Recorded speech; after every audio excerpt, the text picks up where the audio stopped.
Hello bachcho, so let's see this question. The question says the standard heat of formation of CH4, CO2 and H2O are minus 76.2, minus 394.8 and minus 241.6 kilojoule per mole respectively. Calculate the amount of heat evolved by burning 1 meter cube of methane measured at natural temperature and pressure. हमें बताना है कि जब हम 1 metre cube को burn करते हैं methane को, सो कितना एनर्जी या कितनी हीट इवॉल्व हो रही है। आइए सोल्यूशन स्टार्ट करते हैं। Question is from the chapter thermodynamics. हमारा की कॉन्सेप्ट यहाँ रहेगा जो ऑब्वियसली पूछा है, बर्निंग ऑफ मीथेन यानी combustion of methane. So combustion of methane, methane का फॉर्मूला CH4। तो जो फॉर्मूला होगा, सो CH4 जो रिएक्शन, CH4 का कंबशन मतलब O2 के साथ रिएक्ट करवाना। सो हमें प्रोडक्ट में मिलेगा CO2 एंड H2O। इस रिएक्शन को बैलेंस करना है तो 2O2 एंड 2H2O। अब हमें क्वेश्चन में सबकी हीट ऑफ फॉर्मेशन गिवन है। सो हम उससे इस रिएक्शन की डेल एच निकाल सकते हैं। डेल एच यानी एंथैल्पी की चेंज इन एंथैल्पी निकाल सकते हैं। तो therefore del H is equal to summation enthalpy of formation of products minus summation enthalpy of formation of reactants. Summation मतलब प्रोडक्ट्स और रिएक्टेंट्स में जितने भी सब है सबके एंथैल्पी ऑफ फॉर्मेशन हीट का मतलब ऐड हो जाएंगे।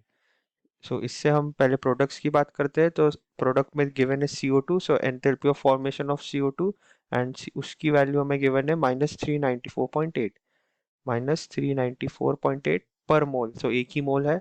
सो इसमें और ऐड हो जाएगा 2 मोल्स ऑफ H2O है। सो 2 इंटू H2O की जो भी गिवन है विच इज 2 इंटू माइनस 241.6, ये सब किलो जूल पर मोल में गिवन है। सो प्रोडक्ट की बात हो गई। माइनस रिएक्टेंट की अगर बात करते हैं, रिएक्टेंट में CH4 ही है। CH4 का हमारे पास है -76.2। ऑक्सीजन का गिवन नहीं क्योंकि ऑक्सीजन का जीरो रहेगा, जीरो मान लेंगे। नाउ देयरफॉर इसे हम जब सॉल्व करेंगे हमारे पास डेल एच की वैल्यू आ जाएगी -801.8 किलो जूल। माइनस में आंसर क्यों आ रहा है? क्योंकि ये एक्सोथर्मिक रिएक्शन है। सो उन्होंने क्वेश्चन में गिवन है कि कितना हीट इवॉल्व हो रहा है। एक्सोथर्मिक रिएक्शन में हीट इवॉल्व होता है, इसलिए आंसर माइनस में आता है। अब ये फॉर 1 मोल है। सो नेक्स्ट पेज पे एक बार लिख लेते हैं कि that for 1 mole, for 1 mole according to that reaction, 1 mole we require, कितना आया था 800 एंड वी रिक्वायर नहीं, वी इवॉल्व यानी इट इवॉल्व्स। हमको रिक्वायर क्यों है? हमें इवॉल्व करना है ना, we are evolving. So we evolve 801.8 kilo joule. Minus का साइन हटा दे क्योंकि मैंने ऑलरेडी मेंशन कर दिया कि हम इवॉल्व कर रहे हैं।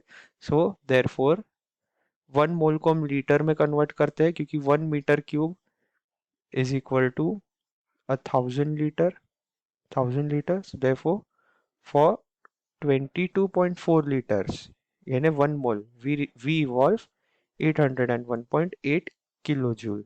So for 1 meter cube which is 1000 liter, so for 1000 liter we might evolve, let's say x. So from cross multiplication हम x की वैल्यू निकाल सकते हैं, and that is 801.8 into 1000 divided by 22.4। और जब इस वैल्यू को सॉल्व करेंगे हमारे पास आंसर आएगा 35.79 इंटू 10⁻³ किस में आया? ये किलो जूल में। तो ये हमारा आंसर है जो हमसे पूछा है। The heat which is evolved by burning 1 metre cube of methane है। फाइनल स्टेटमेंट लिख लेते हैं। Hence heat evolved is 35.79 into 10⁻³ kilojoule. I hope you understood this well. All the best.